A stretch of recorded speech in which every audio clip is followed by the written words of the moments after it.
I'm David Barsamian of Alternative Radio and Free Speech TV. My guest is NAOMI KLEIN, author of the international bestseller No Logo. She has a film out called The Take, which is about Argentinian workers taking over factories in Buenos Aires.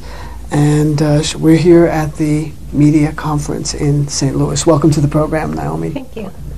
Let's talk, since we are at a media conference, a little bit about the media landscape in Canada, your native country. Is the trend toward consolidation, mergers and takeovers that we see in the United States, is that replicated to some extent in Canada? To a very large extent. We've had really rapid media integration between newspapers and television stations, and so there are definitely cities now in Canada where it's controlled by one company owning the television station and the newspaper. I think the big difference, though, is just the place in the landscape that public broadcasting occupies. So even though we in some ways have a more corporate consolidation of the media than in the U.S., it's just a couple of big players. We do have the CBC, which is mainstream. I mean, I think that's the big difference, is that public broadcasting, CBC radio and CBC television, is not marginal media. It's central media, and it's accessible across the country. So that is, I think, what sort of lessens the power of the concentrated media conglomerates. Canadians are much more liberal than our media. Than the two national newspapers are both right-wing, the Globe and Mail and the National Post, and they represent a business interest that is controlled largely by U.S. business interests. The Canadian business lobby is controlled by American corporations through their Canadian conglomerate. So they're pushing for interests that are often in direct opposition to the interests of Canadians. And Canadians do see that, but we'll see how long that lasts. I think the biggest difference between when I come to the States, I always sort of cram watch cable news in particular, because as right now we don't have Fox News in Canada and MSNBC. We get only in a limited capacity. And what really strikes me about what makes U.S. media different is that U.S. television news has become an outrage machine. It's really not about information at all. I mean, this isn't news to you, but I mean, trying to turn on the television to find out what's going on in the world in this country is tremendously frustrating, and you're just bombarded with emotion, and I think maybe Americans don't realize how unique that is. Everybody else is a lot calmer, and I find it to me in this particular moment, it's particularly striking because you have this really odd dichotomy of the war in Iraq being almost completely absent now from the U.S. news landscape, but yet you have this sort of 24-hour outrage machine about Michael Jackson, Terry Schiavo, the Pope. I mean, it's emoting all the time, but emoting about such strange things, and it really, to me, makes me feel that, if we're talking about media reform in this country, we really need to understand the role of amplification, not just coverage. I mean, I think the usual discourse around criticizing the media is, what gets covered, what's a story, what's not a story. There's journalism, and that's in one tract, but then there's this whole other world of amplification that decides what people are going to get outraged about. No, we're not going to get outraged about the latest news from Guantanamo Bay, about the fact that people are rioting in Afghanistan because they're flushing the Quran down the toilet in Guantanamo, or the fact that, the guy in the hood in Abu Ghraib has come forward and said, I was electrocuted. I mean, these are shocking facts that just do get covered, one story, but don't get amplified and don't get absorbed into that outrage machine. So the message that is sent to Americans is, it's not important. You're crazy if you think this is a big story. And you watch PBS when you're in the U.S. and you listen to National Public Radio perhaps as well. How do they compare with their CBC counterparts? Well, I think it's what's always striking to me, but particularly in the past few years, is the fear in this country of not being within the boundaries of acceptable discourse as defined by an extremely marginal political agenda in Washington. And it just, the only thing I get from watching PBS or listening to NPR is fear. Just fear of not being at the center. You know, I think these are people who think of themselves as mainstream. They have a terrible fear of being seen as marginal. And because what is mainstream is being defined in such a radical way by the right, they're just, you know, moving along with it and doing a kind of a poor job of it, because they don't actually have the passion of the true believers on Fox, who actually do get, you know, tremendous, you know, their hate is fueled with passion.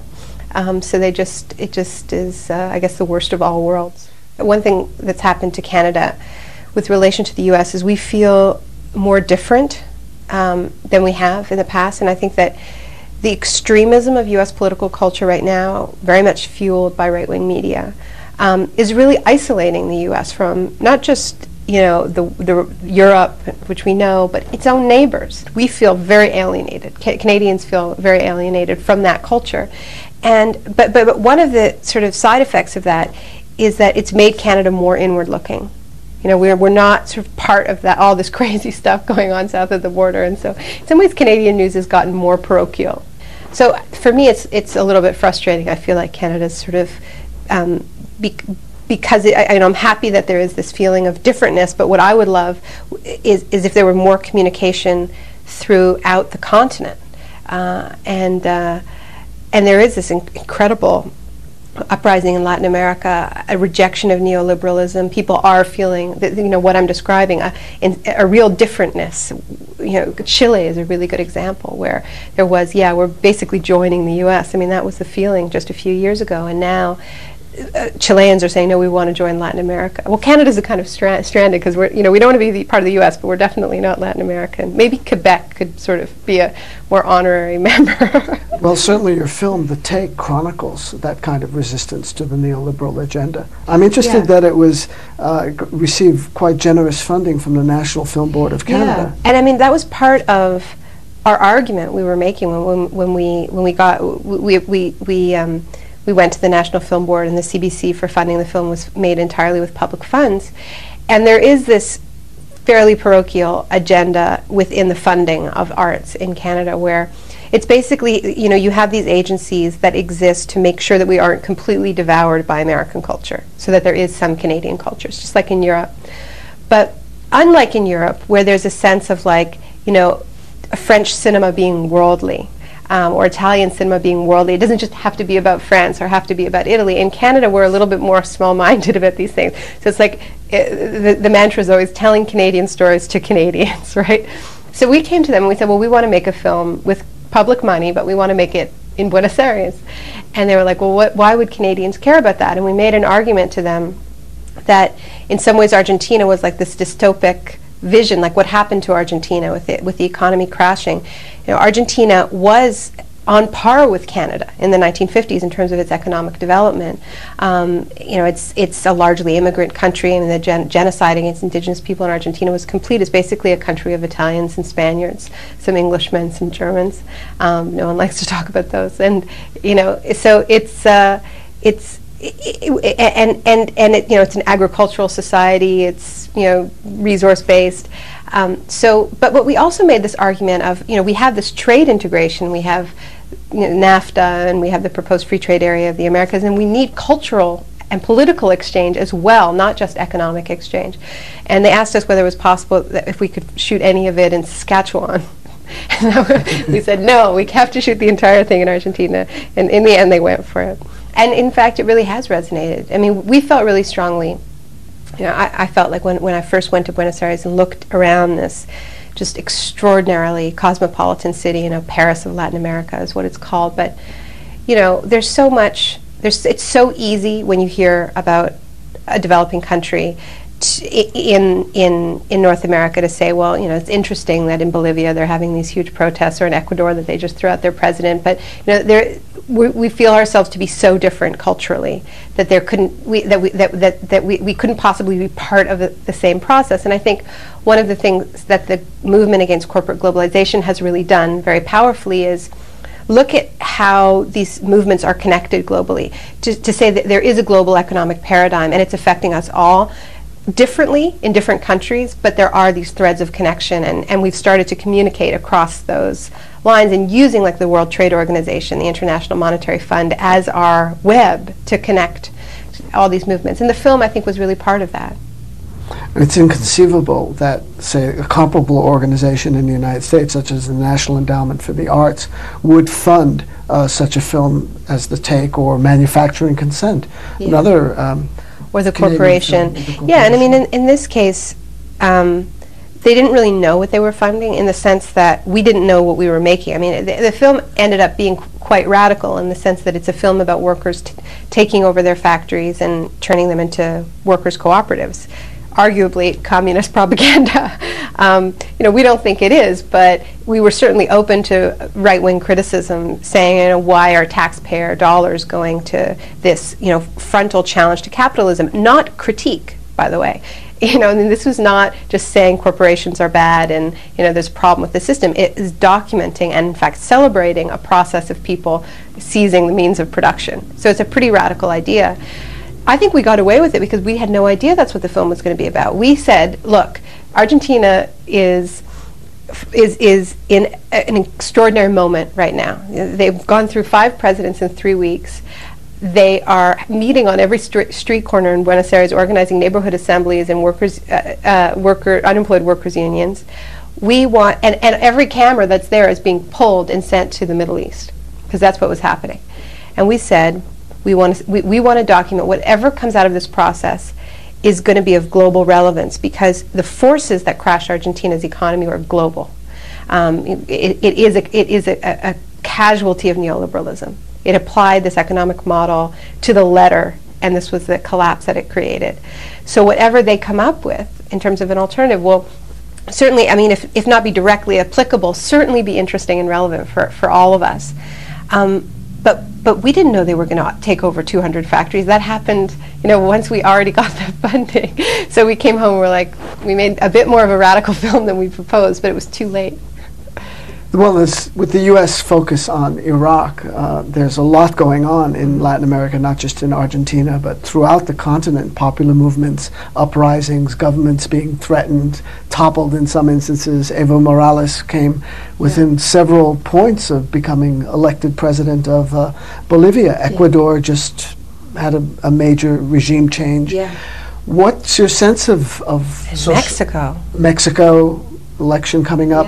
What's your sense of what's going on in Latin America? It's hard to generalize, of course. Well, I mean, I think it's extraordinarily important and really interesting that in all the talk of spreading democracy around the world, you know, you have these sort of very safe color-coded revolutions that the Bush administration likes so much, and then just an absolute media blackout about these popular uprisings. If anything, they're called anti-democratic. And my take on it, from living in Argentina during this period, spending a little time in Uruguay as well, which has also gone through one of these transitions, and some time in Mexico, is it is a very powerful and exciting pro-democracy movement that is saying that they got a bad deal when their countries transitioned from dictatorships to democracies mostly in the 80s, in some cases early 80s,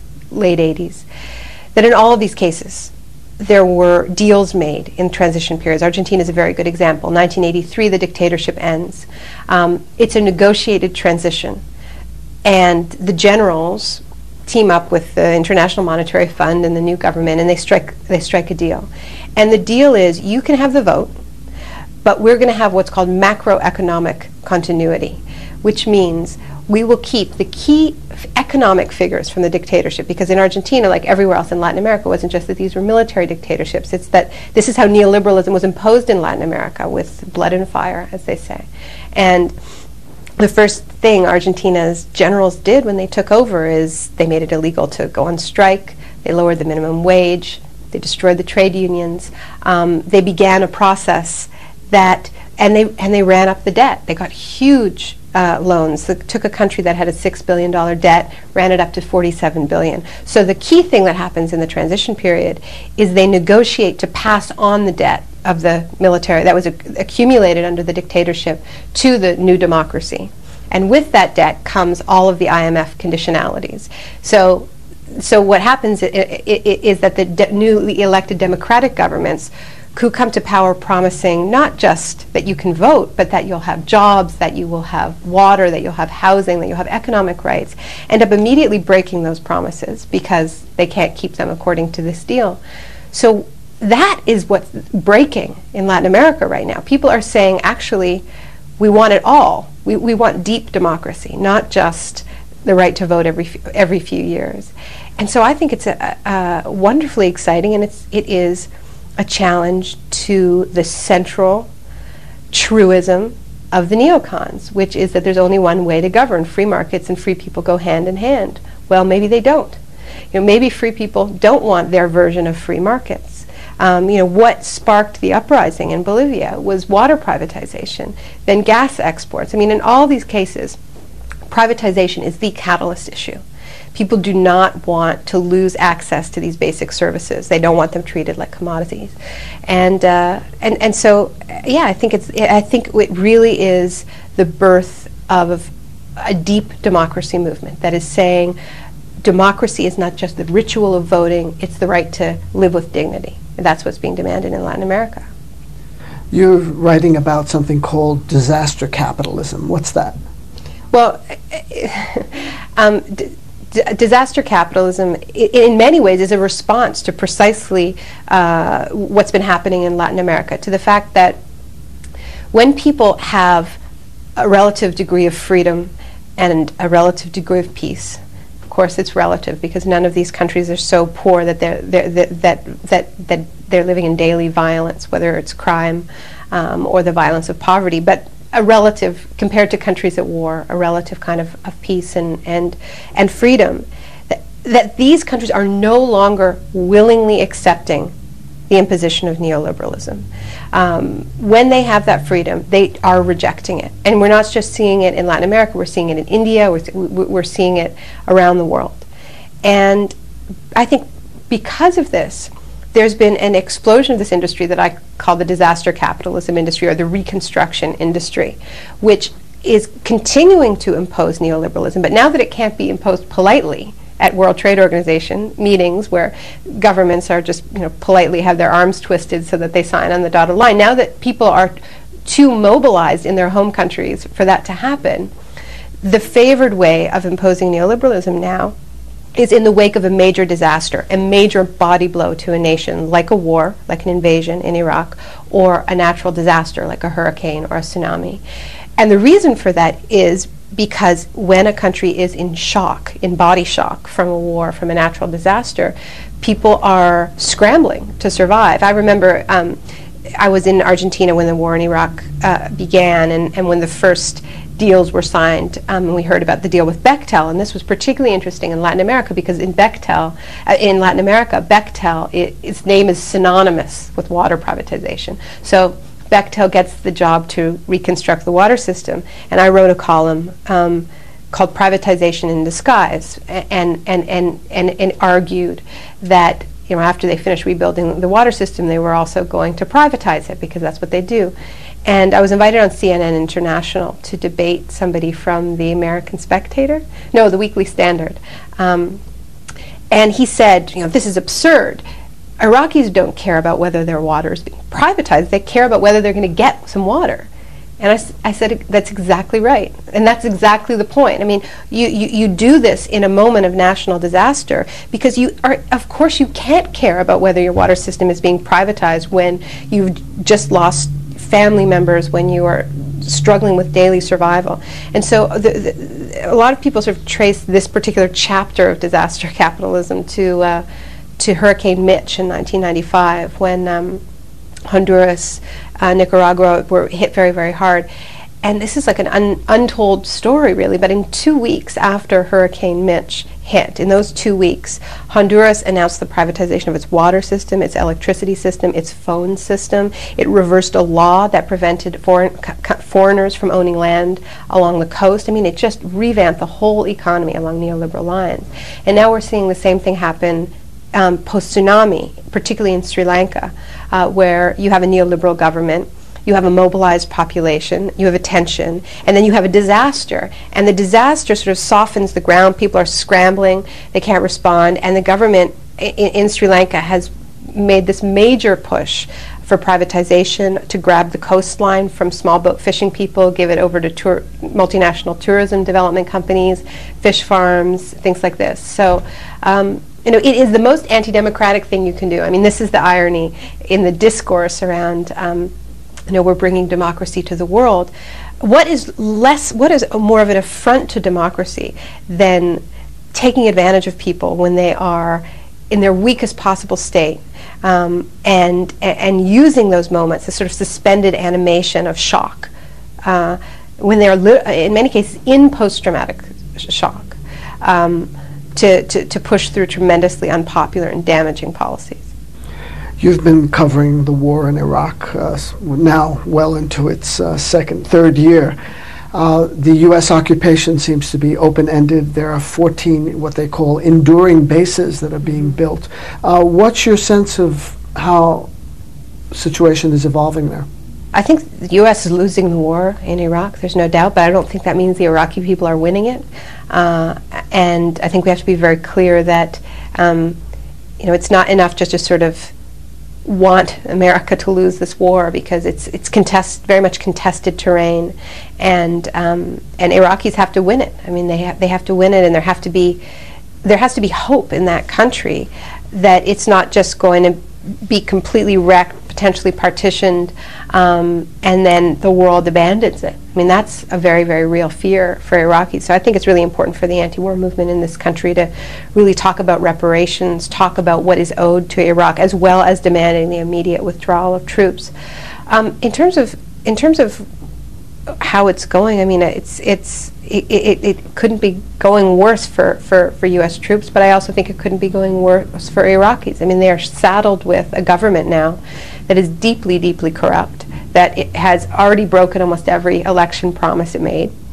I mean, Iraqis elected a party promising to demand a timetable for U.S. withdrawal, and on election immediately reversed that demand, as well as all of their economic promises, because they're in the pocket of the U.S. administration. They had 2 years to buy these politicians off. They had lost $9 billion worth of money, and I mean, my prediction is that this government is going to collapse, this transitional government. I think the process that they laid out for the constitutional process is designed to fail. I think there is a plan B to partition Iraqi Kurdistan if they can get Kirkuk as its capital, and then they get the northern field. And I don't know what else to say. I think we haven't heard the end from Muqtada al-Sadr. I think he has played his political hand very, very carefully, where one thing you hear about Sadr is that he's less corrupt than a lot of the other politicians. It's a little bit like Hezbollah, where he's in a position now where I think he's kind of waiting for this government to collapse under the weight of its own corruption. And he's positioned himself to present himself as a sort of less corrupt, cleaner, more nationalist leader. And I think that's a real possibility. Well, you had one suggestion for the peace movement in the United States. What else could it do in terms of going beyond the traditional demonstrations and marches that we all dutifully attend and speak at and participate in? Are there any other actions that have a real cost to power? Because I'm saying that, framing that in the sense that it seems like it's been contained. Okay, you can have your demo, there'll be a free speech zone over there, and we'll tolerate it. Well, I think we need to be strategic in that there is a crisis that we don't hear about, which is, the coalition is falling apart, the so-called coalition of the willing. There's more countries pulling out all the time. It's getting smaller and smaller. military recruiters in the U.S. are missing their targets by 47% last month. Because even though they're not hearing about it on the news, Americans know how badly things are going in Iraq and they don't want to go.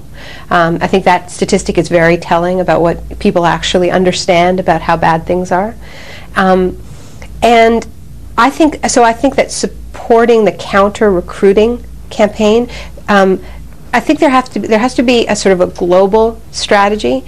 We need a global anti-war movement, so it's crucial that in Italy, for instance, they keep the pressure on Berlusconi to pull troops out, that in Britain, where they have some momentum after the election, to hold the pressure on Blair. In Canada, it's really important that we have a movement to support war resistors like Jeremy Hintzman, who've come to Canada, and what the demand is for there to be, like during the Vietnam War when my parents came to Canada, that there be a special category for immigrants to come who are war resistors, which is a demand that we can make. All of this sort of increases the crisis on the U.S. military if they're not meeting their recruiting tactics. But there's another piece of the puzzle, and that is mercenaries. And it's absolutely crucial in all of this that there be a simultaneous campaign to ban mercenary soldiers, or they will just simply outsource the war to for-hire mercenary soldiers, increasingly, I think, from the developing world, and that will make it even easier for Americans to tune out and tune off the war. So. I'm afraid we've run out of time. I've been talking to Naomi Klein, author of No Logo, and your new film is The Take. How can people find out about The Take? The website's thetake.org. Thetake.org. Thanks very much for your time. Good to talk to you, David. For Alternative Radio and Free Speech TV, I'm David Barsamian. Thanks.